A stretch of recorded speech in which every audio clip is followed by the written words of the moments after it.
Good morning, good afternoon, or good night, or whatever time it may be for the honorable professors and examiners for English for Professional Designers, Universitas Multimedia Nusantara odd semester midterm exam. My name is Gabriella Lucita Sujanto, and I am from the Faculty of Art and Design. Today I'll be answering a few questions from part 1 and 2 of the exam. In accordance to part 1 of the exam, the first question that I'll be answering is what sort of things do you like to do in your free time and why? So, in my free time, I like reading news articles and news articles specifically. This is done because of three main factors. Firstly, is because I have a genuine interest in the world of politics. So I usually go onto the internet and Google aljazeera.com, Reuters, BBC, CNN, and other medias because I would like to keep in touch with media biases such as left, right, and centric views.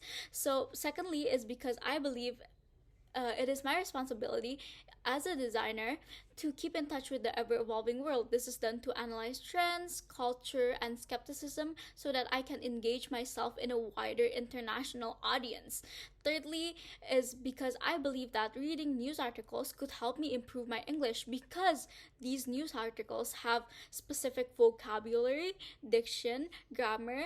I could really learn from them and just improve my English over time because I read them on a daily basis. So that is why I like reading news articles in my free time.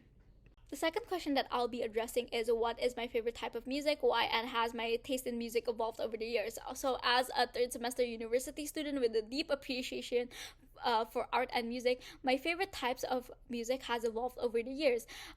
In middle school, I used to be obsessed and amazed with Broadway soundtracks, and I was drawn to their captivating storytelling and powerful vocals. However, as I've grown, my taste has shifted towards pop music, with my personal favorite artist being none other than Taylor Swift. I believe that the pop genre in general incorporates diversity from their catchy melodies to their provoking lyrics, and I find that really appealing. So, as for Taylor Swift's discography specifically, I find it very relatable because it reflects on the ever-changing landscape of our culture with songs such as The Man, which talks about the patriarchy, because as a woman and as a girl, I've dealt with my fair share of patriarchy myself. So I find that really resonating with my own life experiences. While I still hold a special place in my heart for Broadway tunes, my evolving taste in music has reflected on my personal growth and my desires to explore new sounds, new narratives, and new cultures that the pop genre has to offer, making it my new favorite genre.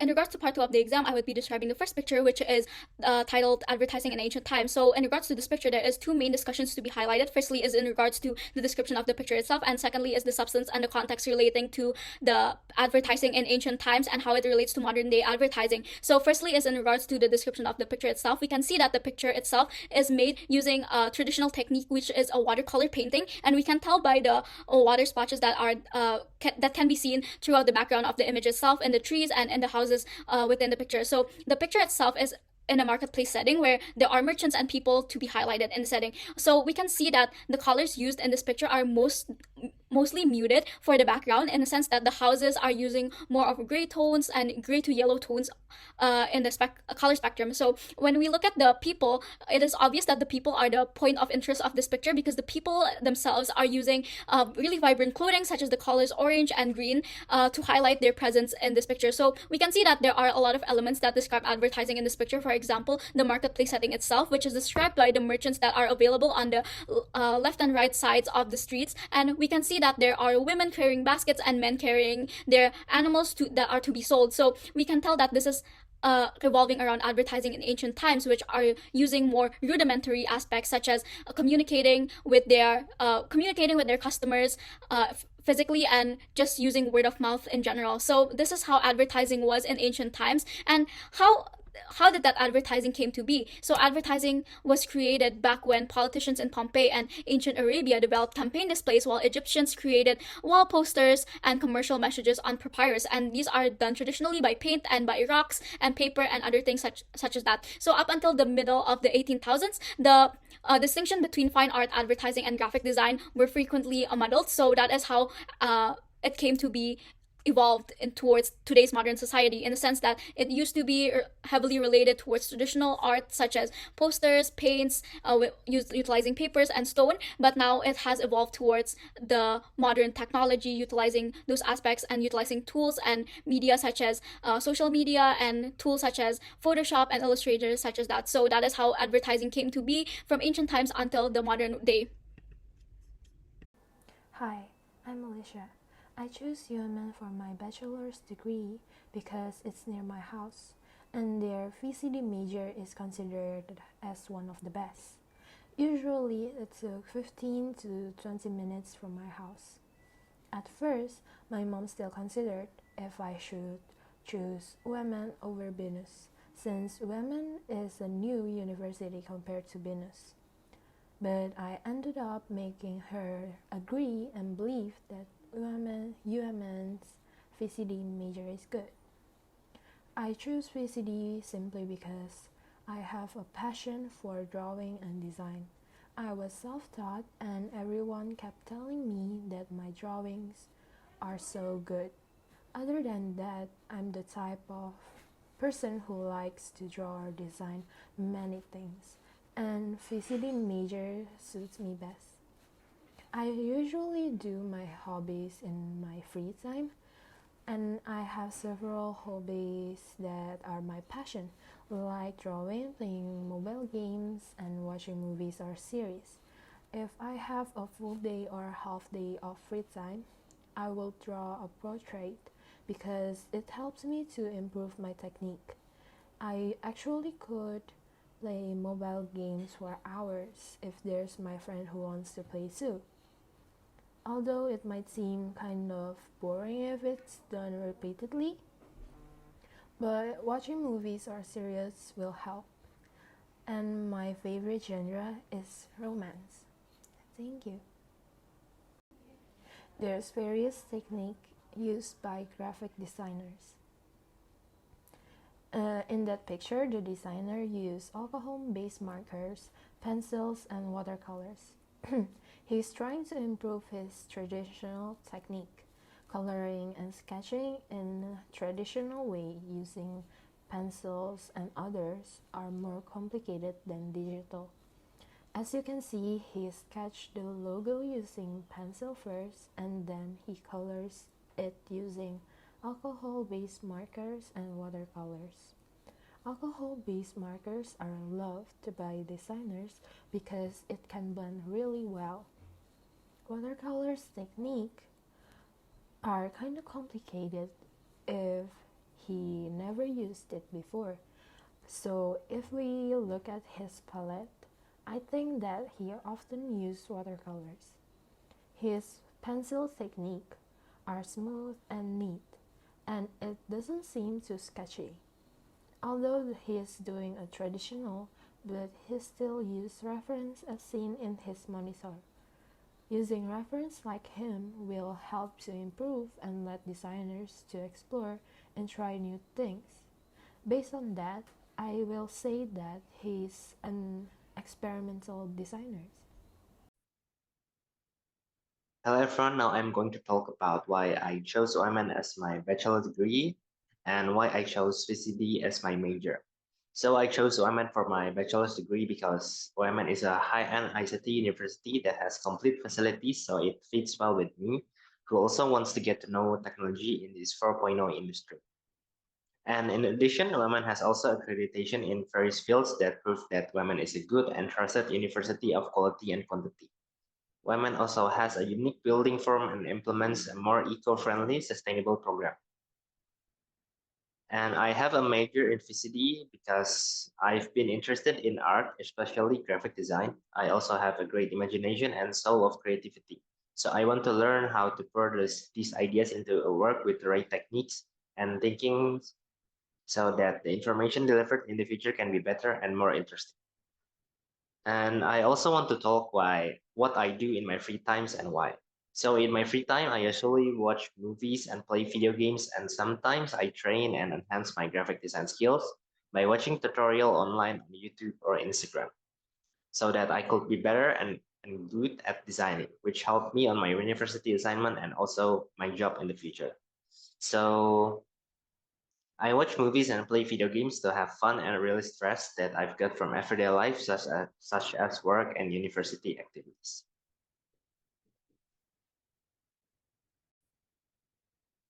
Okay, so now moving on to the part two, I'm going to talk about the picture that I chose.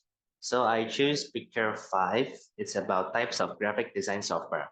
So in the design world, there are various types of graphic design software that are designed for different needs and used for designer. For example, we can see that the picture, there's a man working on a butterfly factory illustration on his computer with a pen tablet.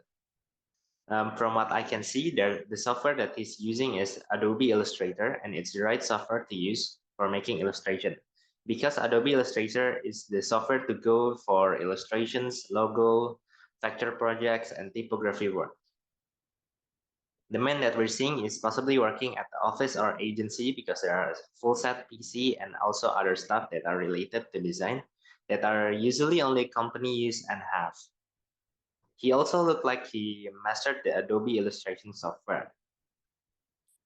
But there are more software that the designer use other than Adobe Illustrator for designing, such as Adobe Photoshop, InDesign, After Effects, Premiere Pro, and many more that have different uses.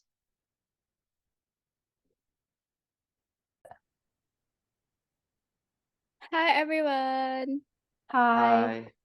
So today we're gonna talk about a few things, and the first thing that I'd like to address is just like types of graphic design software. So if you guys have any ideas to the floor on what to discuss, please just address them to me or the others, so we can just like get into discussion. So yeah.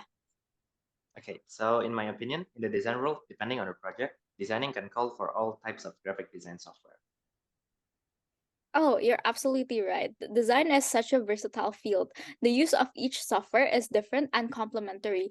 Take, for instance, a project that heavily involves around photography, in a sense that a designer will typically turn the project into something that could be used inside of Photoshop, and this could rely on multiple skills such as digital imaging, touch-ups, and more.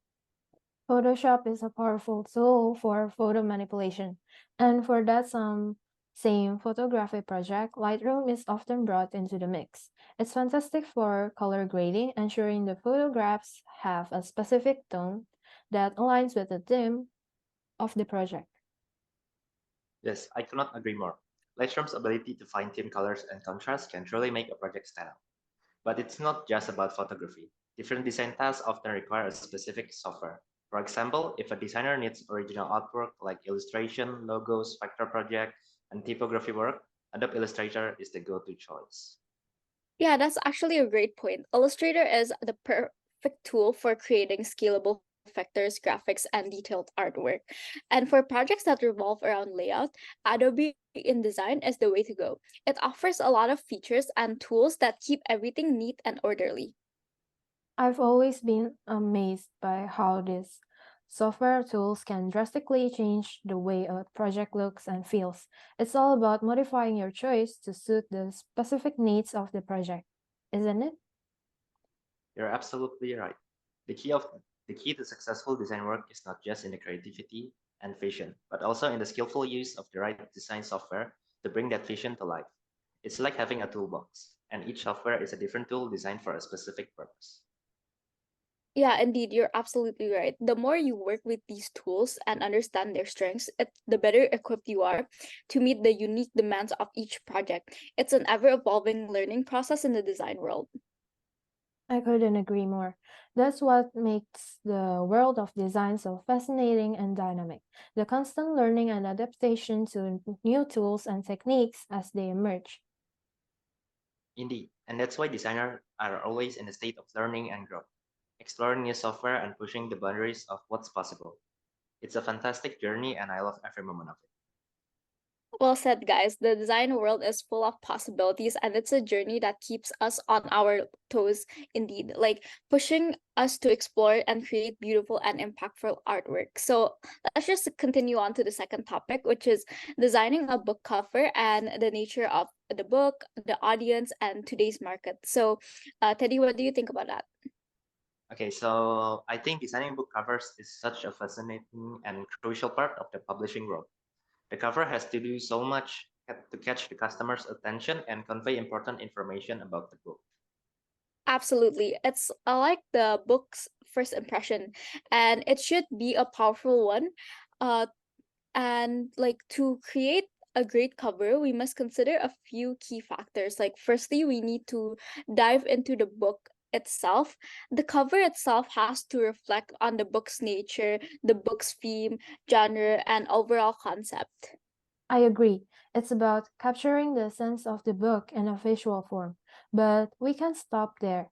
We also need to think about the audience. Who is the book intended for? Segmentation analysis, target personas, and demographics play a significant role in understanding our readers. That's right. Knowing our readers help us create a cover that speaks directly to them.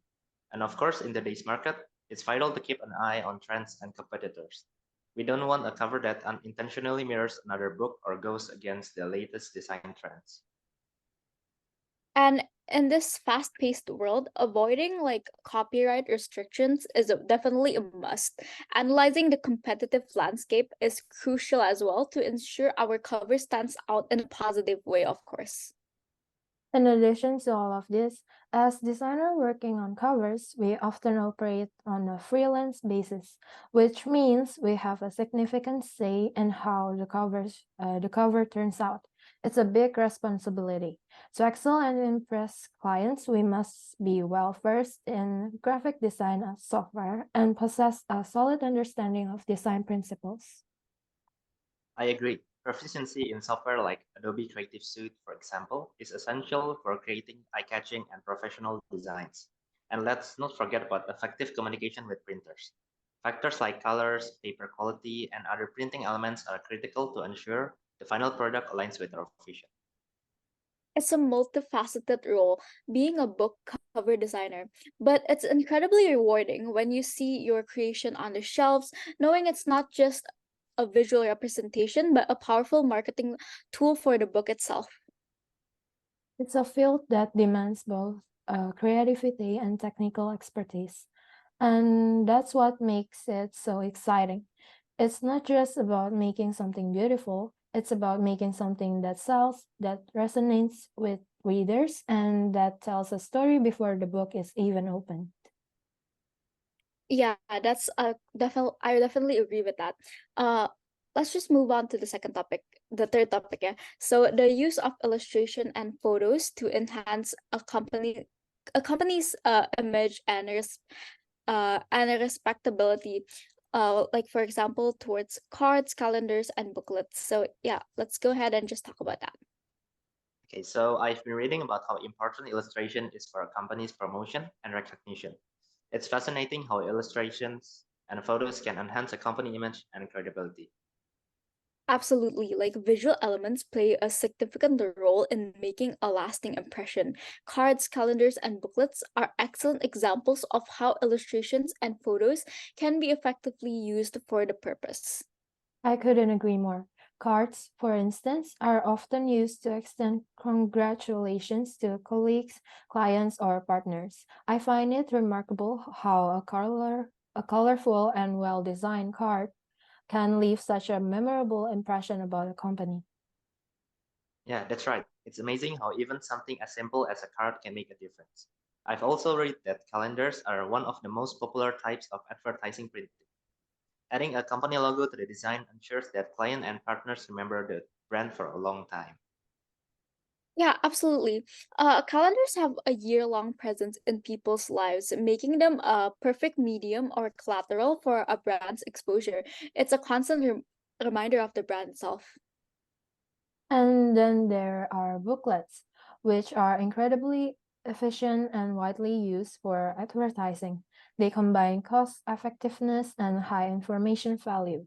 It's like the best of both worlds. Yes, I agree. Booklets are fascinating. Graphic designers get to be so creative with their design and layouts while providing valuable information. It's like art and information combined. It's true. When you see a well-designed booklet, you can't help but to be impressed by the creativity and how it effectively conveys the message. It's a testament to the power of visual communication. Overall, it's clear that illustrations and photos have a significant impact on how a company is perceived and remembered. They add that extra layer of appeal and professionalism. Absolutely. It's a compelling reminder that in the business world, the visual aspect is just as important as the content itself. It's about making a statement and creating a memorable image. Well said. In a world full of information and advertising, in a sense, it's the striking visuals that often capture our attention and leave a lasting impression. So, whether it's cards, calendars, or booklets, the power of well placed illustrations and photos should never be underestimated. They are the key to a company's promotion and recognition. Yeah, well said, guys. Okay, that's it for the third session. So let's just be moving on to the session. Like, I want to ask you guys a question on advertising and how advertising has like played a massive role in our lives. Because personally, advertising really does play a massive role in my life specifically. I can like recall a time when I was drawn into a marketing uh into a marketing that's like unplanned, and it created like an impulsive purchase because of like a particularly enticing ad. I can totally relate to that. It's incredible how well crafted advertisement can have such a significant impact on our choices. What was the product that lured you in? Yes, that. I'm curious to hear the story behind that impulsive purchase. It's not unusual to be swayed by a convincing ad. Well, it all started when I was like casually surfing through the internet. Suddenly, this incredible, alluring advertisement just popped up on my screen. It was a sleek, cutting edge fitness tracker that promised to revolutionize the way I'm monitored my health and fitness goals. This device had features that seemed almost too good to be true, like a real time heart rate monitoring and sleeping tracking, GPS, and overall it has a stylish design. What really grabbed my attention were the glowing testimonials from people who claimed it had transformed their lives. So I was just curious about that. That sounds like quite the ad. I can see how that will pique your interest. So, what did you do next? Well, despite my initial skepticism, I decided to do some research. Like, I read the reviews, compared it with other fitness trackers on the market, and the more I delved into it, the more convinced I became that this device was exactly what I needed to kickstart my a healthier lifestyle. It's interesting how a well-crafted ad can plant a seed in your mind and make you believe you need something you never thought you'd be about before. So, did you end up buying it? So shamelessly, I did end up buying it. The advertisement had managed to weave itself into my dreams and aspirations in a sense, making me believe that this fitness tracker was the key to achieving my health and fitness goals.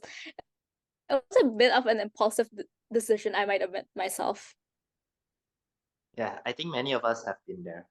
It's a testament to the power of persuasive marketing and advertising. So, how did the fitness tracker work out for you once you got it? Well, when it arrived, I was genuinely excited and optimistic about the changes it might bring into my life. But when I started using it diligently, monitor my steps, sleeping habits, and setting fitness goals, while it did offer valuable insight and encouraged me to be more active, I couldn't help but wonder if I had fallen for a brilliantly executed marketing strategy, if you know what I mean. Yes, it's a common dilemma. On one hand, advertising can lead us to discover products that genuinely enhance our life, but on the other, it can also make us question whether our decisions are influenced by clever marketing tactics. Yeah, your experience is a great example of the power of advertising. It's a reminder that advertisements are designed to tap into our desires, insecurities, and dreams, leading us to make purchases we might not have considered otherwise. You're absolutely right. It's essential to be a discerning customer, especially in this digital age where we're always like bombarded with advertisement in a constant state. We need to be like more mindful of our impulsiveness and carefully evaluate the products and services we invest in. Indeed, it's a valuable lesson. Advertising is all around us, and while it can be beneficial, it's also important to remain critical and not let it dictate our choices entirely. Yeah, you're absolutely right about that. And with that, I think we should end this session right now because we've had so much effective discussion. Thank you guys for joining the Zoom calls. I'll see you guys later in class. See you guys. Bye bye. See See you. Thank you. you, Gab.